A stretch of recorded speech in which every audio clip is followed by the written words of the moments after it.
자, 이번 시간에는 94페이지부터입니다. 자, 매출세액의 구조. 네. 자, 우리 FAT 1급을 공부하신 분들이기 때문에 부가가치세 신고서, 과세표준과 매출세액, 그 부분 기억나실 거예요. 거기에 대한 이야기입니다. 그래서 과세표준이 있고 거기에 세율 10%를 곱해서 여기 매출세액이 표시되죠.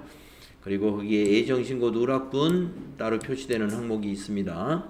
대손세액 가감 표시하는 항목이 있죠. 그래서 맨 밑에 더해진 합계가 매출세액이었습니다. 자, 밑에 내용 설명을 보겠습니다. 매출세액의 계산은 과세표준의 세율 10% 단일 세율을 적용하고 있죠. 또 과세표준에는 영세율 매출인 그 수출품이 있는데 거기는 0% 세율을 적용하고 있죠.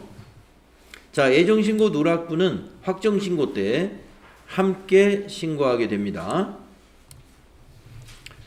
그 다음에 대손세액 공제를 받을 수가 있는데 우리가 대손이 발생하면은요, 그 원금과 세금까지도 못 받았잖아요. 그런데 우리가 세금은 부가가치세 신고할 때 납부를 해버렸단 말이에요.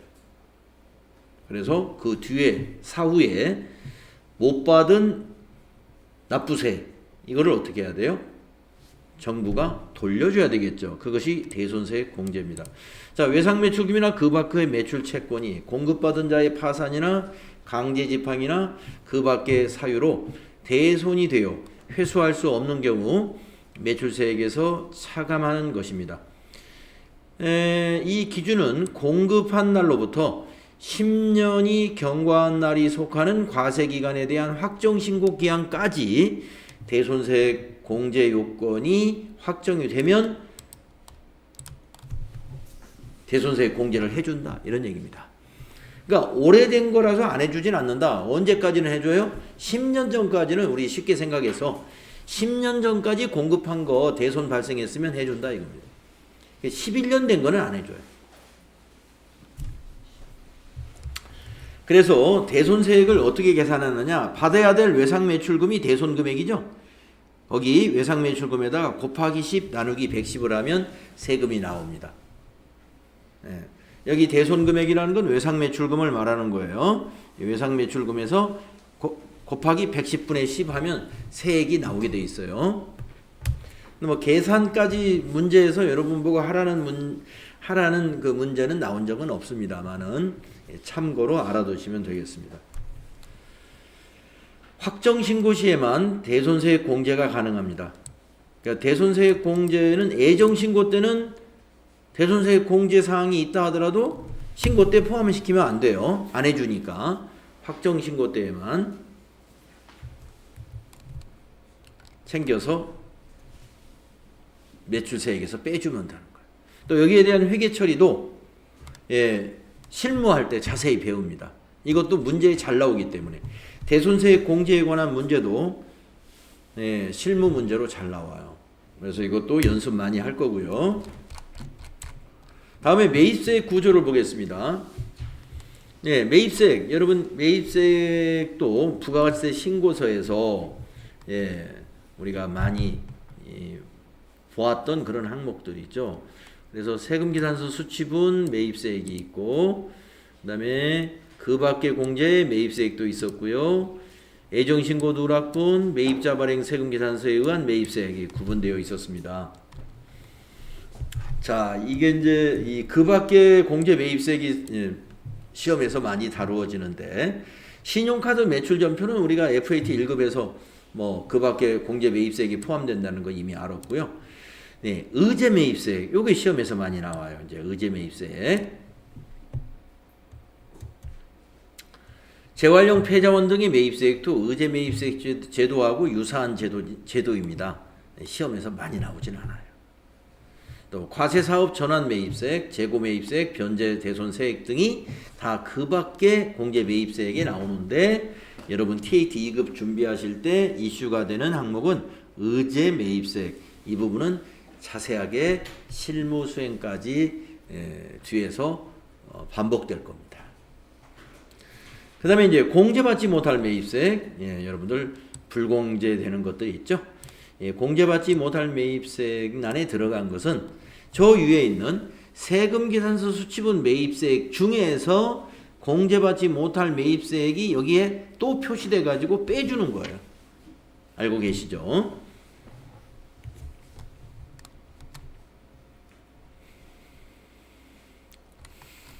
그래서 밑에 또 추가적인 설명을 보면은 공제하는 매입세액, 자 세금계산서 수치분 매입세액 공제받아야 되죠. 이 중에는 공제받지 못할 매입세액도 세금계산서 수치분이기 때문에 이 안에 들어가 있는 거죠.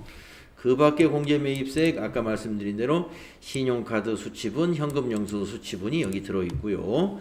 의제 매입세액 여기 들어있는데 FAT 1급에서는 의제 매입세액이 실제로 실무시험으로 나온 적은 나오지는 않습니다. 근데 TAT 2급은 이게 나올 확률이 매우 높아요. 자, 사업자가 면세 농산물을 원재료로 하여 제조하거나 가공한 재화나 창출한 용역의 공급에 대하여 부가가치세가 과세되는 경우에는 면세 농산물의 매입 가격에다가 소정의 율을 곱한 금액을 매입세액으로 보고 매출세액에서 공제하는 그런 제도입니다. 그러면 요 의제 매입세액 공제 문제를 내려면은요,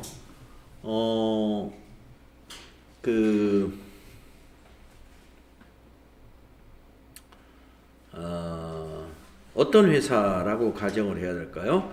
네, 의제 매입세액 공제를 내려면 면세 농산물로 과세재화를 생산하는 기업이라고 이렇게 전제를 해야 되겠죠. 그러니까 통조림 제조업이다. 이렇게 그런 문제가 많이 나와요. 통조림 제조업. 그래서 통조림이다 그러면 우리가 과일 통조림도 있고 또 생선 통조림도 있고 그러지 않습니까? 그러면 과일 통조림, 복숭아 같은 걸로 과일을 만든단 말이에요. 근데 복숭아는 면세예요. 원재료가 면세인데 또 복숭아 통조림을 만들어서 팔면 가공한 것이니까 과세입니다. 예, 그래서 이 복숭아 매입한 거 거기에 따른 부분에 대해서 원래는 부가가치세가 없는 거잖아요. 그런데 일정한 소정의 율을 정해가지고 매입세액이 있는 걸로 간주해 주는 거예요. 그게 의제 매입세액이라고 하는 겁니다. 의제 매입 신고 사업자의 부가가치세 신고라는 주제로 실습할 때 요거 꽤 많이 해볼 것 같고요. 그 다음에 이제 공제받지 못할 매입세액이다 하는 건 우리 FAT 1급 시험 준비할 때 이거 충분히 했습니다.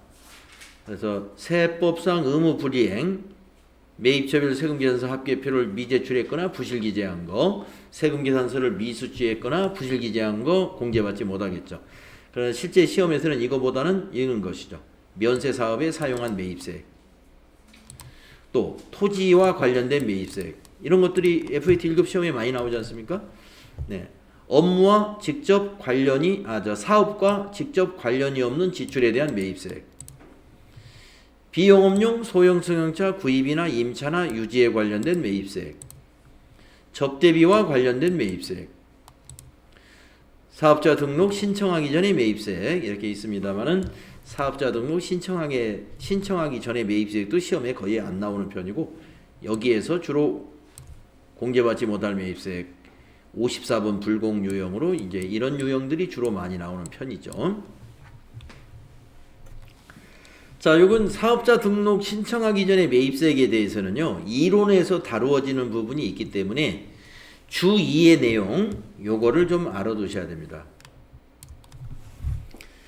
자, 우리가 이제 매입세액 공제를 받는다는 것은요, 매입세액 공제를 받는다는 것은 과세 사업자에게는 굉장히 중요한 일이에요. 예, 왜냐하면 매입세액 공제를 못 받으면 납부하지 않아도 될 세금을 납부하게 되는 거잖아요. 그렇죠? 그러니까 매입세액 공제는 잘 챙겨서 받아야 됩니다. 그런데 사업자가 이런 부가가치 세법을 잘 이해를 못했다든가 아니면 너무 바빠서 미처 사업자 등록을 신청하지 않고 계속 어떤 매입을 했어요. 그래가지고 사용을 했습니다.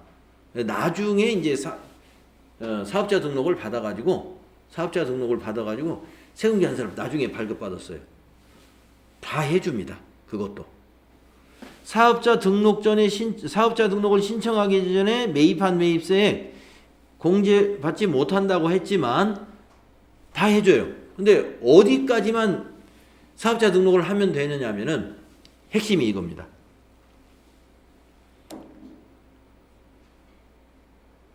과세기간 어디 있지?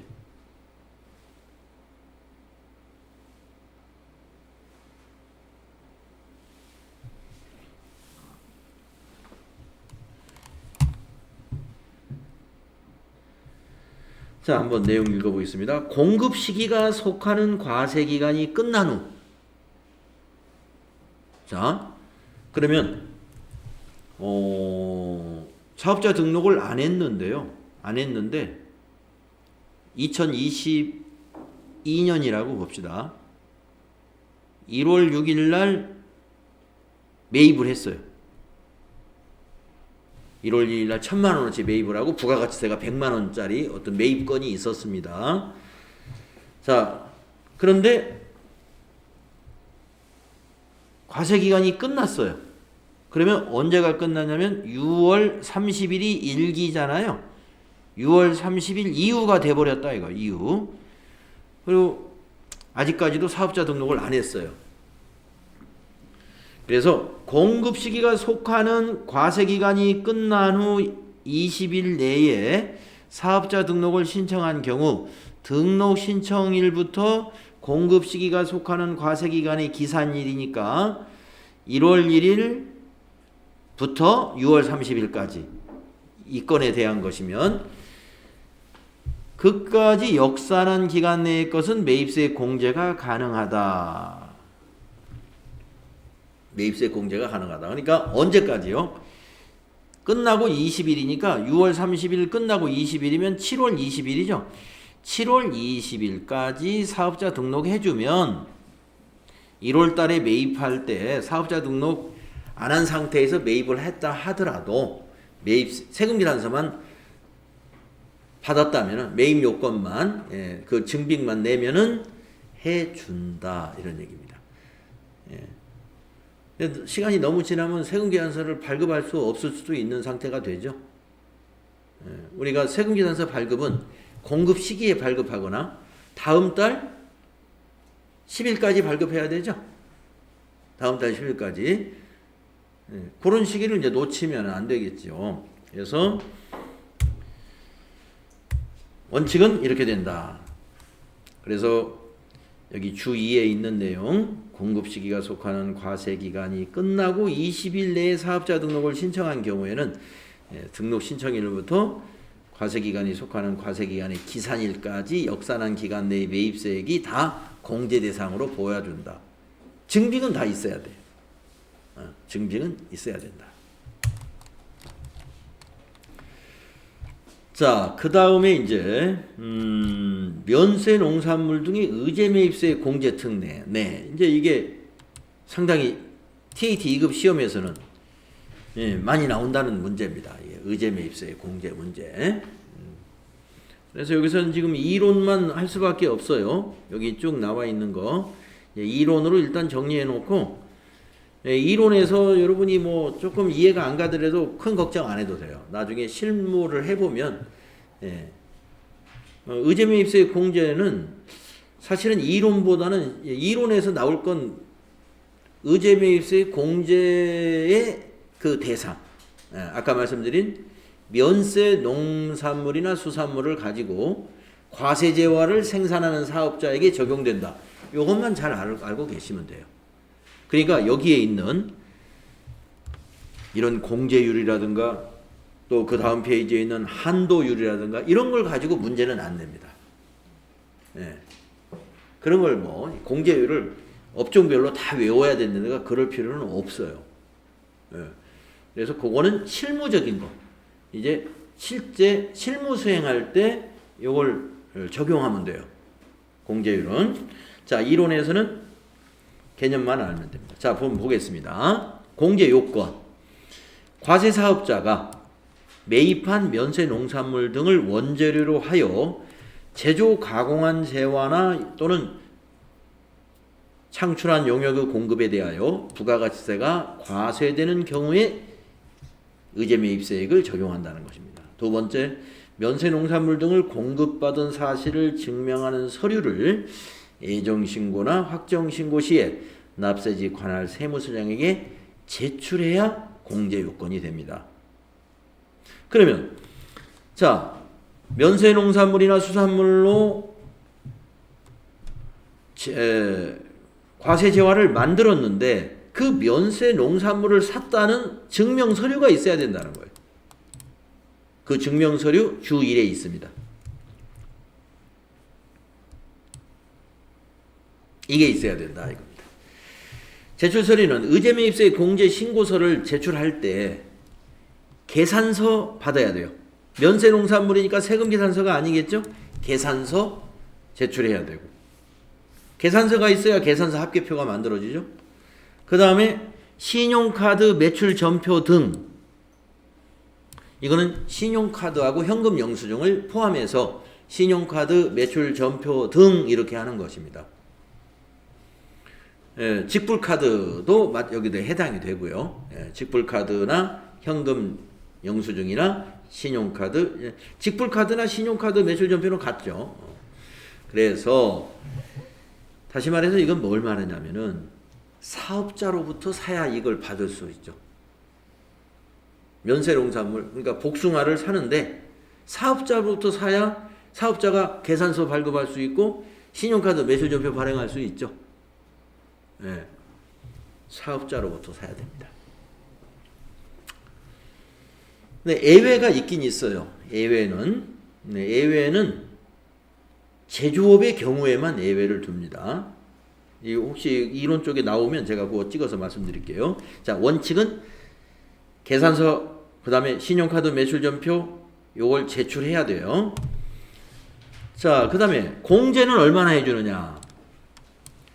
공제 대상액은 면세 농산물 등의 매입 가액에다가 복숭아를 샀으면 복숭아를 만약에 1,000만 원치 샀어요. 그러면 1,000만 원짜리 계산서 제출해야 되고 거기에다가 공제율을 곱해주겠다. 공제율은 여기에 있다. 그래서 유흥업소, 과세 유흥장소의 경우에는 음식점의 경우에 유흥음식점은 102분의 2, 네, 약 2%. 또 A 외의 음식점을 경영하는 개인사업자, 그러니까 유흥음식점이 아닌 음식점은 108분의 8. 또 괄호 속에 있는 것은요, 한시적으로 적용하는 공제율이에요. 한시적, 그러니까 당분간 이렇게 적용해 주겠다. 그래서 이제 정부에서 대통령 시행령으로 이렇게 영세 자영업자라고 그러나요? 소상공인이라고 그러나요? 그런 영세 자영업자나 소상공인의 세제 부담을 줄이기 위해서 이러한 의제매입세 공제율을 좀 높여주는, 한시적으로 한 1% 정도 높여주는 경우 있어요. 괄호 속에 있는 건 한시적인 거다. 그 다음에 A와 B 외의 음식점. 그러면 A와 B 외의 음식점은 뭐예요? 법인 음식점. 예. 왜냐하면 두 번째가 B가 개인 사업자란 말이에요. 개인 음식점이란 말이죠. 법인은 또 개인보다 공제율을 조금 낮췄어요. 2% 정도. 그래서 106분의 6. 이렇게 공제율이 정해져 있습니다. 근데 공제율을 외울 것까지는 없는데 음식점으로는 시험이 안 나오죠. 우리 TAT 2급 실무에서는 음식점 가지고 시험은 잘 안 내요. 그래서 공제율은 다음 표에 있는 거, 여기 표가 이제 다음 표가 아니라 이어지죠. 이 다음 페이지에 표가 이어지는데 제조업으로 나온단 말이에요. 제조업. 아까 말씀드렸죠. 뭐 통조림 제조업. 이게 제일 많아요. 통조림 제조업. 그래서 보시면 A 과자점, 도정업, 제분업, 떡, 제조업. 떡방앗간을 다 포함해서 이런 개인 사업자에게는 106분의 6을 적용해 줍니다. 개인 사업자에게 좀 더 많이 해줘요. 제조업 중에서 제일 많은 게 106분의 6. 그 다음에 이제 B, 이게 이제 시험에 나오는, 시험에 해당되는 공제율인데요.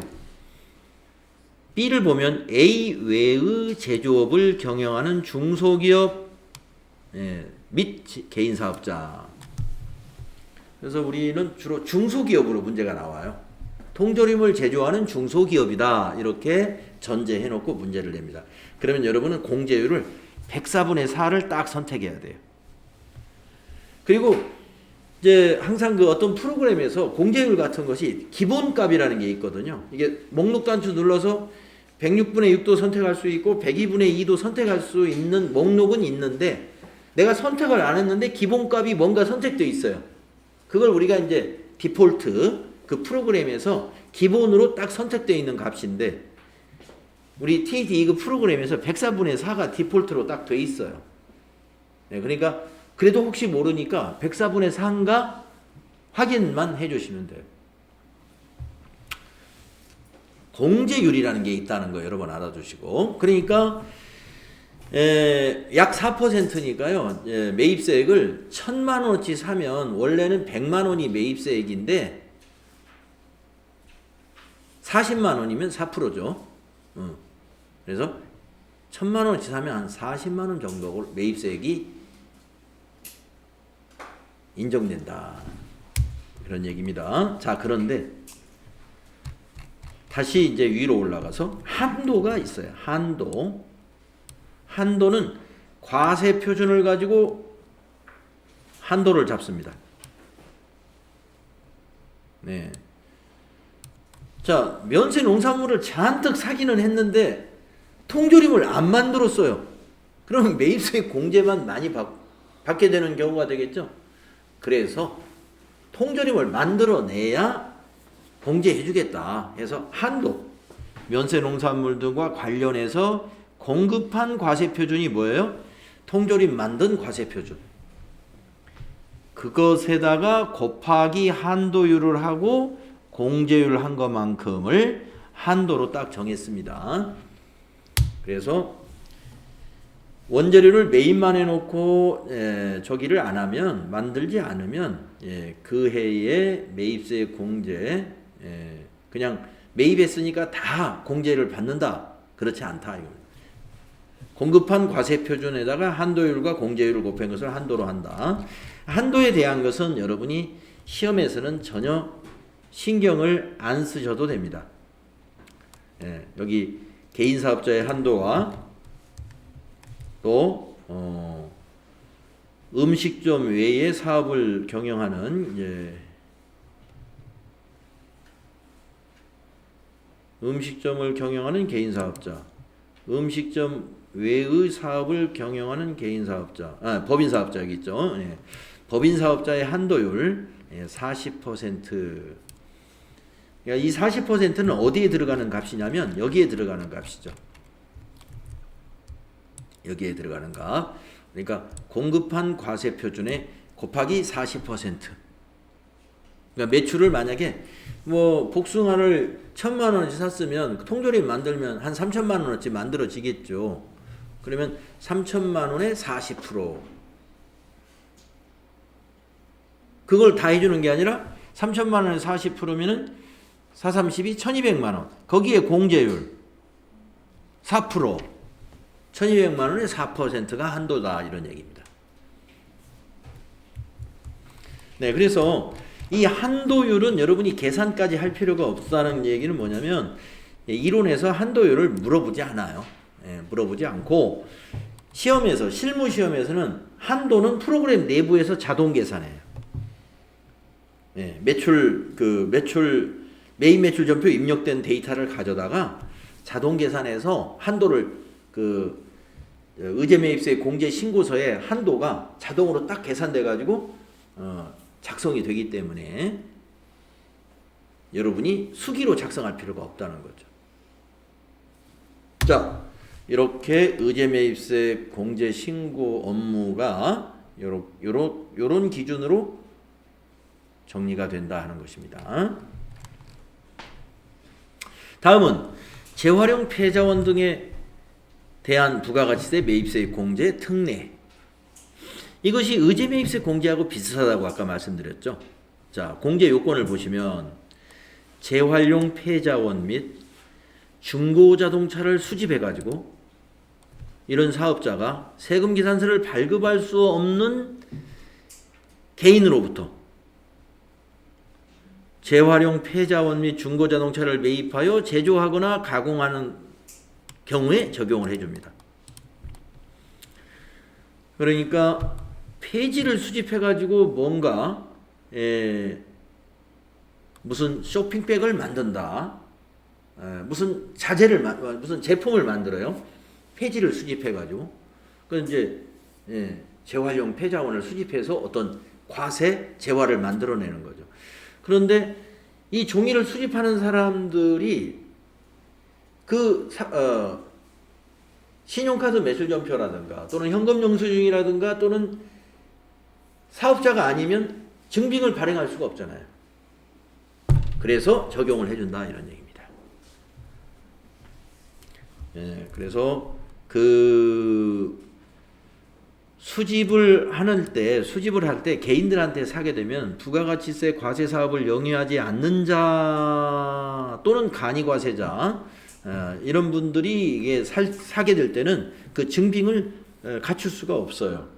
그래서 의제해서 이것도 매입세액을 공제해주는 특례 제도가 만들어진 겁니다.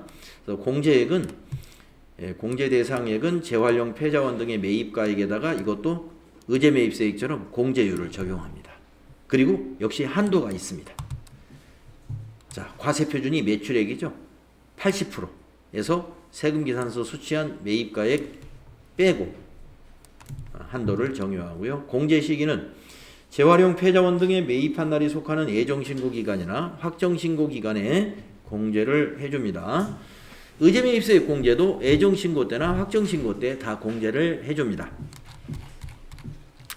자, 공제율은 이와 같습니다. 일반 재활용 폐자원은 103분의 3, 중고자동차는 110분의 10. 중고자동차에 대해서는 많이 해주죠. 그리고 중고자동차에는 한도가 없다 하는 것도 알아두시고요. 폐지라든가 고철이라든가 이런 거에는 한도가 있다. 이렇게 보시면 됩니다. 아주 오래전에는 이 폐자원 재활용 부가가치세 매입세 공제 특례에 대해서 그 실무 시험으로 출제된 적도 아마 있는 것 같아요. 아주 오래전에. 근데 적어도 최근 5년 동안은 이 시험은 안 나옵니다. 이게. 그다음에 공통매입세액의 안분계산. 이거는 이제 또 TAT 2급 시험에 이것도 이슈가 돼요. 안분계산 문제가 나옵니다. 아까 의제매입세 공제 문제 자주 나온다고 그랬죠? 그 다음에 그게 나오지 않으면 또 이게 나와요. 안분계산. 그래서 요 안분계산은요, 안분계산과 정산, 그리고 재계산, 이렇게 좀 연결이 됩니다. 좀 복잡해요. 내용이 좀 파악이 돼야 되는데, 기초 개념을 한번 보겠습니다. 이 공통매입세액 안분계산이라는 개념이 뭐냐 이거예요. 이 개념이. 자, 이런 겁니다. 사업자가 겸업사업자인 경우에 여기에 해당돼요. 겸업사업자. 과세사업과 면세사업을 겸용하는 경우에 이 안분계산 건들이 많이 발생할 수가 있어요.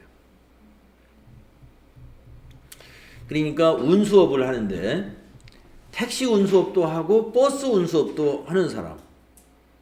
그래가지고 사업장이 딱 같은 곳에 있어요. 마당을 이게 반쪽에 가지고 한쪽은 택시 운수업 정류장으로 쓰고 또 한쪽은 버스 정류장 쓰면서 사업을 하고 있습니다. 사업자가 같은 하나의 사업자예요. 그러면 과세 사업은 택시, 버스는 면세 사업. 그런데 이제 거기에 어떤 설비 같은 걸 할 때 만약에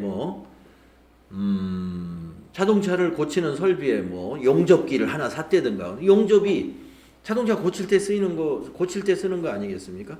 그러니까 택시가 고장나도 거기다 용접을 할 거고, 또 버스에 어디가 고장나도 거기다 용접기를 쓸 거고, 그 용접기가 과세 사업에도 쓰이고 면세 사업에도 쓰인다는 거죠.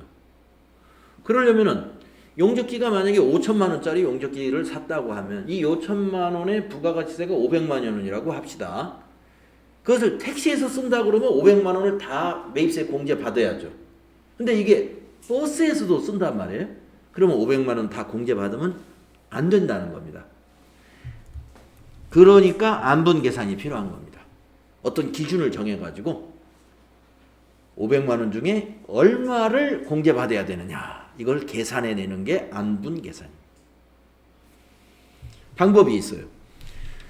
자, 사업자가 과세사업과 면세사업 등을 겸용하는 경우, 그러니까 이런 사업자가 이런 운수 사업자만 있는 게 아니고 사실 동네에도 많아요. 우리 마트, 네, 마트에 보면 이제 그 채소나 과일 같은 것도 팔고 다른 공산품도 팔고 하는 마트를 생각하시면 돼요. 그 과일이나 채소는 면세 물건을 파는 거고요. 다른 공산품들은 이제 과세 물건을 파는 거잖아요. 그러한 경우에도 매입세액에 대해서 판단을 잘해야 됩니다. 이게 그 가게에서 같이 쓰는 거란 말이에요. 같이 쓰는 거. 그러니까 만약에 배달용 트럭을 하나 샀다. 2천만 원짜리 트럭을 샀어요. 이 매입세액 공제를 다 받으면 안 돼요. 네, 왜냐면은 그 사업자는 겸용사업자이기 때문에 채소 운반할 때 쓰는 거에 대해서는 매입세 공제를 못 받는 거거든요. 그 차가 그냥 음료수만 배달할 거다, 이게 확실하다면은 매입세 공제를 받아야 되지만 거기다가 채소도 운반을 한다, 그런 관점에서는 겸용사업자로 봐서 안분 계산해야 된다, 그런 내용입니다. 자, 과세사업과 면세사업 등을 겸용하는 경우에 과세사업과 면세사업 등에 관련된 매입세액의 계산은 실지 귀속에 따라 구분을 해야 되는데, 아까 말씀드린 대로 채소를 운반할 건지 음료수를 운반할 건지 이걸 실지 귀속에 따라 해야 되는데, 그러나 실지 귀속을 구분할 수 없는 매입세, 그걸 어떻게 구분하냐 이거예요. 맨날 이렇게 같이 쓰고 있어요. 그건 구분할 수 없다는 건 공통으로 쓴다는 겁니다. 이런 경우 총 공급가액에 대한 면세 공급가액의 비율 등을 적용하여 안분 계산한다. 자, 총 공급가액은 뭐예요? 그 마트의 매출액이죠. 매출액. 이번 과세 기간에 우리 마트가 이번 과세 기간에 매출을 얼마 했느냐, 그 중에서 면세 공급가액, 그러니까 공산품하고 야채, 채소 파는 것을 총 공급가액분의 면세 공급가액을 따로 계산합니다. 그러면 이제 비율이 나오죠. 그것만 공제 못 받는 걸로 하고 나머지 공제 받는 걸로 신고하면 돼요. 이것을 안분 계산이라고 한다. 안분 계산. 자, 그래서 안분 계산하는 방법 밑에 나와 있네요. 네.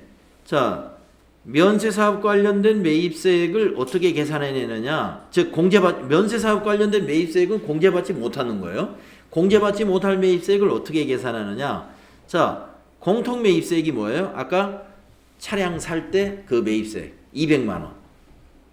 거기에다가 해당 과세 기간의 총 공급가액분의 면세 공급가액 비율이 바로 공제받지 못하는 면세 관련 매입세액으로 계산하면 된다. 공급가액 기준으로 계산하면 돼요.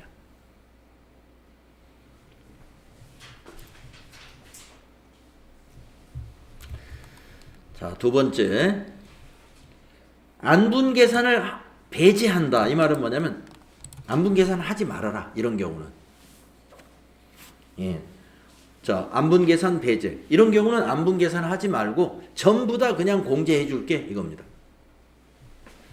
다음 어느 하나에 해당하는 경우 해당 재화나 용역의 공통 매입세액은 공제되는 매입세액으로 그냥 본다. 전부 다 그냥 공제해 준다. 예, 첫째, 해당 과세기간의 총 공급가액 중 면세 공급가액이 5% 미만. 그러니까 이게 공제율을 계산하니까 4%가 나와. 면세 공급가액 비율이 4%가 나왔어요. 그럼 5% 미만이죠. 예, 그거는 그냥 불공 없는 걸로 한다. 그런데 금액이 말이죠. 그 조금이지만 다만 공통 매입세액이 500만 원 이상인 경우는 4%도 따지겠다 하는 거죠. 이것도 안분 계산하라는 거예요. 그러니까 아까 2천만 원짜리 트럭이었으면 여기 공통 매입세액이 200만 원이잖아요. 200만 원인데 면세 비율을 계산하니까 4%가 나왔어요. 요 공식으로 계산했으니까. 그러면 200만 원 다 그냥 매입세 공제 받는 거예요. 그런데 500만 원 이상의 차가 굉장히 비싼 차를 샀어요. 트럭을. 그래가지고 5천만 원짜리 차를 사면은 이게 매입세액이 500만 원이잖아요. 공통 매입세액이. 그랬을 때 4% 나왔어요. 그거는 안분 계산한다. 그런 의미입니다. 금액이 크면 안분 계산에 들어가야 돼요. 다음에 두 번째, 해당 과세기간 중 공통 매입세액이 5만 원 미만인 경우의 매입세액은 아예 안분 계산 안 한다 이거예요. 여기에 해당되는 게 공통 매입세액이 5만 원 미만이에요. 그러면 안분 계산 하지 않는다. 제외. 다음에 세 번째, 해당 과세기간에 신규로 사업을 개시한 사업자가 해당 과세기간에 공급한 공통 사용 재화에 대한 매입세액. 해당 과세기간에 신규로 사업을 개시한 사업자가 해당 과세기간에 공급한 공통 사용 재화에 대한 매입세액. 네, 신규로 사업을 시작하는 자의 공통 재화에 대한 매입세액은 다음 과세기간부터 적용하면 돼요. 해당 과세기간에는 안분 계산을 하지 않는다. 신규 사업자.